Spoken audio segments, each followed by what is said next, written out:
This is an ES1600. This video is going to show you how to understand the limit switches and also how to set the limit switches to use on the ES Classic board. What you're going to need in order to find the limit switches is a multimeter that detects continuity. First thing you want to do is unlock the operator arm so you can manually pull the piston in and out. Turn the key, turn this, so that way it's facing away. This will unlock the operator arm. You can lock it back and turn that.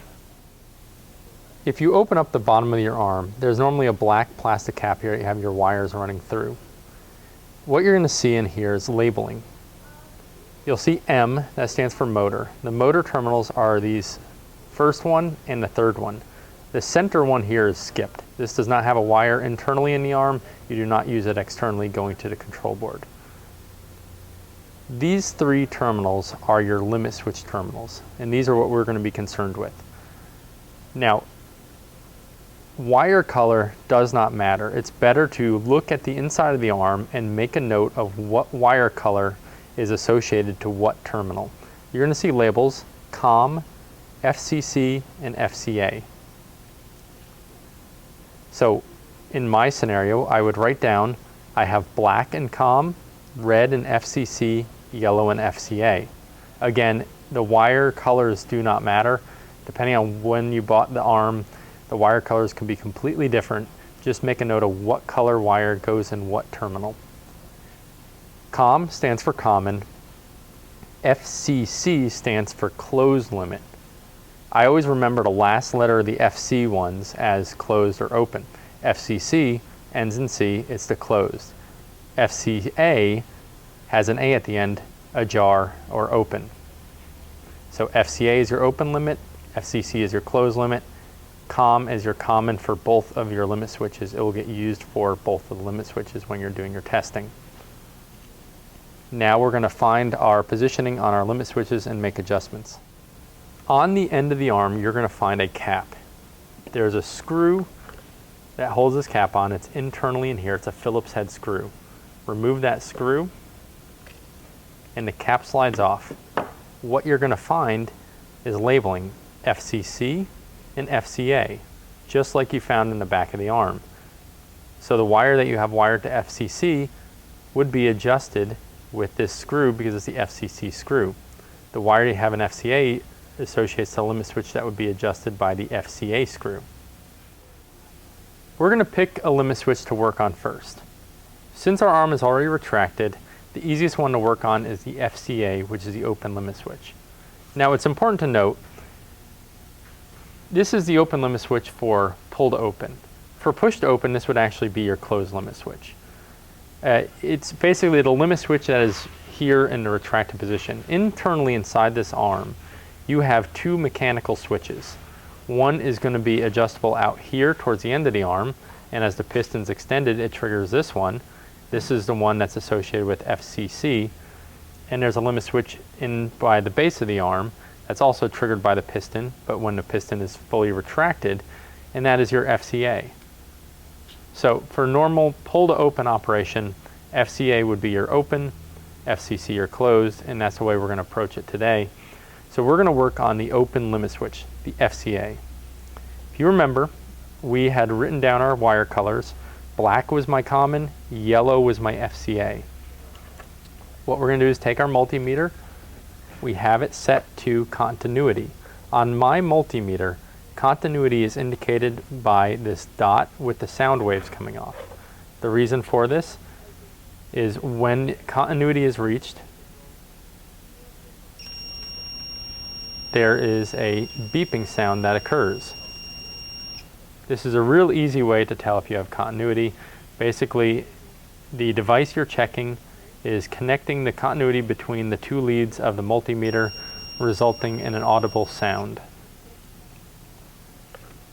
So I'm going to put one lead on the black and one lead on the yellow. There's no concern with electricity or anything like that, so you can hold these in your bare hands. There's no possibilities of being shocked or anything of that nature. Okay. I now have continuity. This is not triggering the limit switch. Whenever the switch is not being triggered is when you're going to have continuity. I like to start the first step of this with the arm not attached to the gate. That way you can have full movement and you can find where the current limit switch is currently located without the gate blocking you from doing so. If you have this attached to the gate, your gate may only physically be able to open 90 degrees, but since you don't have your limit switches set up, maybe the limit switch is set up to the point where this would retract to open the gate 110 degrees, and then you'll never find your limit switch because the gate is preventing the arm from retracting far enough to find it. So starting off the gate is essential to finding the current location of the limit switch so you know how to adjust the switch to get the system where you need the limit switch. So first thing we're going to do is we're going to start retracting the piston.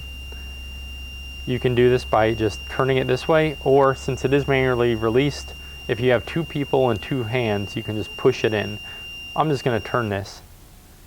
If you notice, the beeping has stopped. This means the limit switch is triggered. I turn it back off so it comes out a little bit, and now there's beeping again. The limit switch is not triggered. Bring it in, now the switch is triggered again. What I would do in this case now, I have found where the limit switch is currently located. I would bring the end of the piston back to the gate bracket and see where this would put the gate in terms of how far the arm is retracted. So let's say this makes it so the gate is opened too far. The gate needs to be, we determine that the piston in the open position should only be retracted this far. We need to adjust the FCA limit to where it needs to be.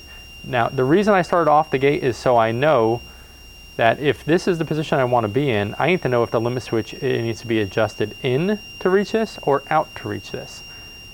It needs to be adjusted out to reach it because the limit switch is in here. So we're going to move this back to where we need it to be in the open position and then adjust the limit switch to meet it. This is done by turning this screw. To make the limit switch go out on the FCA, we're going to turn the screw clockwise.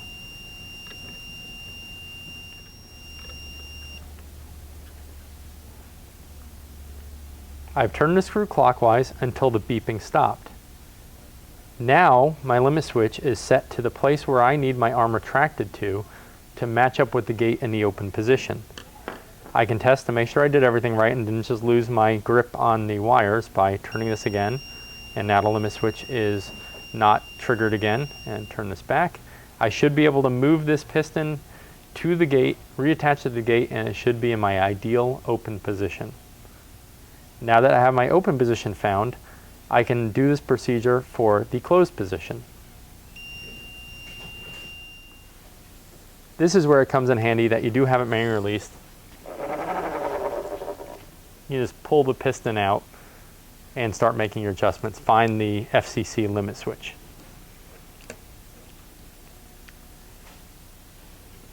The black is my common, so the black gets used again for this procedure. The red is my FCC. It looks like when I pulled it out, it's actually already on the limit switch. So for this scenario, let's say that we need the arm to extend further to reach the limit.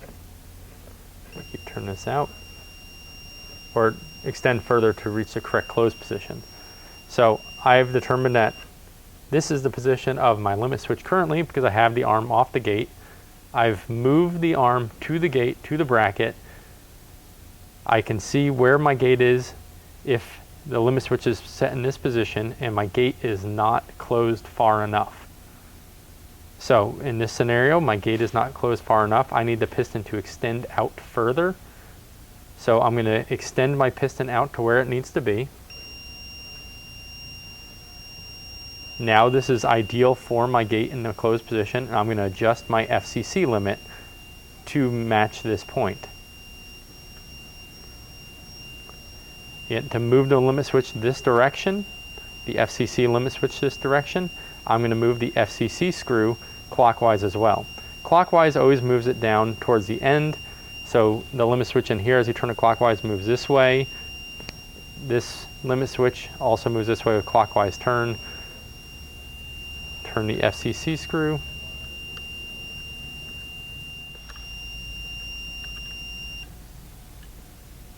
Okay, I've turned the screw. The sound has stopped.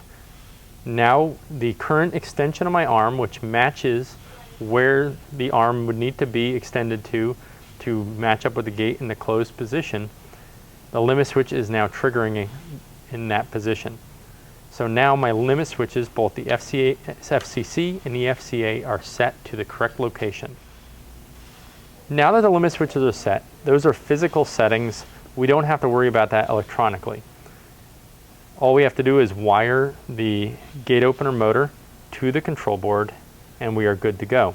There's no more learning of limit switches or anything of that nature. The large red and the large black will go to where it says motor 1, L1-1 and L1-2. Your limit wires, these will go to where it says limit 1.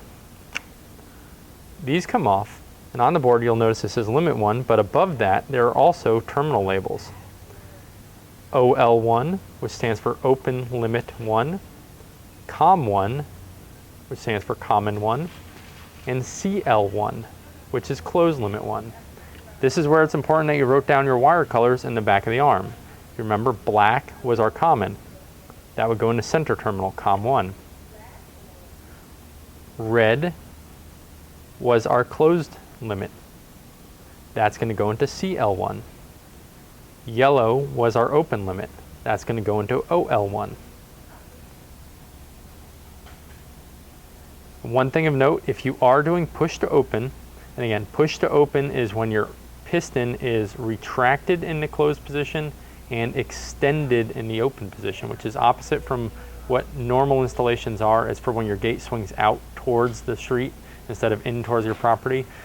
Then your FCA and your FCA and your FCC would be swapped. So if that is the case, make sure to make note of that when you wire them up to the board. However, from our example, we're doing pull to open, and the FCA is your open limit, and that matches up with OL1, and your FCC is your closed limit, and that pairs up with CL1.